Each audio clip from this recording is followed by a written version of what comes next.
Craft breweries have been quite popular in states such as Washington, California, Colorado, and even our neighbors in Texas. However, Louisiana, sad for me, is late to the game. According to the Brewers Association, we ranked 41st in craft breweries in the nation in 2016. But that trend seems to be changing. This week, TWILA's Karl Wiggers shows us how one Louisiana brewery is putting its stamp on the craft beer world. Before you can enjoy a glass of your favorite beer at Parish Brewing, a lot of work happens here in the brewery to bring that flavor to your lips. This is the last step of the process under this roof. However, this is not where this beer began. One of the most popular beers here at Parish Brewing is Canebrake. It's the original. It's the first beer that Andrew Godley, the owner, conceived and started to brew in his own garage 7 years ago right here in Broussard, Louisiana. Got the brewery started in my garage, and I was brewing little 5-gallon batches. I'd have 12, 13 batches going on at once, trying different things. I was brewing Canebrake back then, trying to perfect the recipe. Canebrake is the product of Godley's love of beer, his chemical engineering degree, and countless acres of sugarcane that surround his hometown.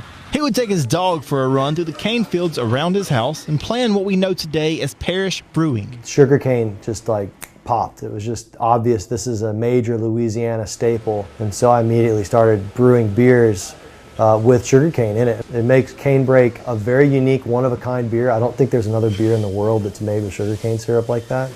And it uses a straight-up Louisiana, 100% local product. That product is this cane syrup, produced only 10 miles away.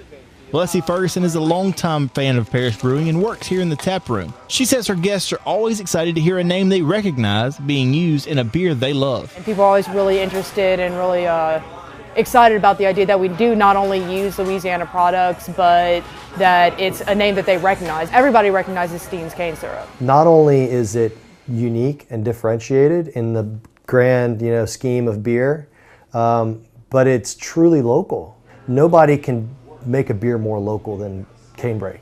By us being a local company and using local products, it brings it more at home. People feel more comfortable. It just doesn't seem right that we would be a local company without using local products. The local people understand the product. They know what sugarcane syrup is because it is a part of our local culture, the sugarcane farming and sugarcane syrup. People use Steens on their pancakes all the time around here. In a way, Parish Brewing began while Godley was working off in Pennsylvania. That's where he experienced a craft beer culture unlike anything back home in Louisiana. I came back home to Louisiana and realized there was a big opportunity missing, and that I thought entrepreneurially it would be a good idea to start a brewery. At that time, there was only a Beta.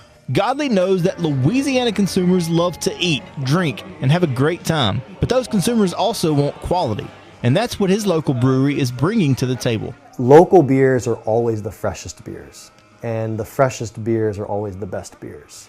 Godley plans to expand the brewery in the near future so they can continue to brew up the Canebrake that put them on the map, but also to produce more beers that customers like myself crave. If you're now craving a taste for yourself, you can learn more about Parish Brewing at our website, twilatv.org, and we'll link you over to their website and social media as well. And you guys, if you're ever in the area, Avery, I know you find your way over that way pretty often, you've definitely got to go by and try a beer straight from the tap there in their tap room. I have a sneaking suspicion that he will find his way there. Well, we only have 28 minutes, 30 seconds for this show, so I don't want to talk too long about craft beers. However, I am so happy to see the craft beer craze getting to Louisiana.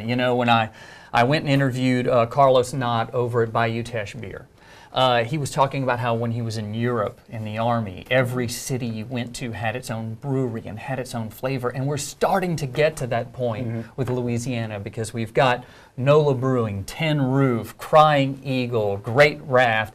And a Beta. Yeah, and a Beta, Flying Tiger. I can just keep naming, and Parish. And all of them do really great stuff. That's what's amazing. And they all have their kind of unique niche that they fit. Yeah, and Canebrake has really helped to Parish Brewing to find their niche, and it's really helped them to get on the map, like I said. But one of the other things that's neat is we're starting to see maybe some attempts at growing hops here in Louisiana. So that might help, if we can find their cascades they're hoping they can grow here. If they can get that going, maybe that'll help to boost the industry even more. Well, you already have Steen syrup in the Canebrake, so having all local ingredients in a beer, There are some who are using rice, like a Flying Eagle. Yeah. A Crying Eagle, rather, is using Louisiana rice in their beer. So really, really cool. Something to look forward to, Yeah. hopefully. Thanks a lot, Karl Wiggers.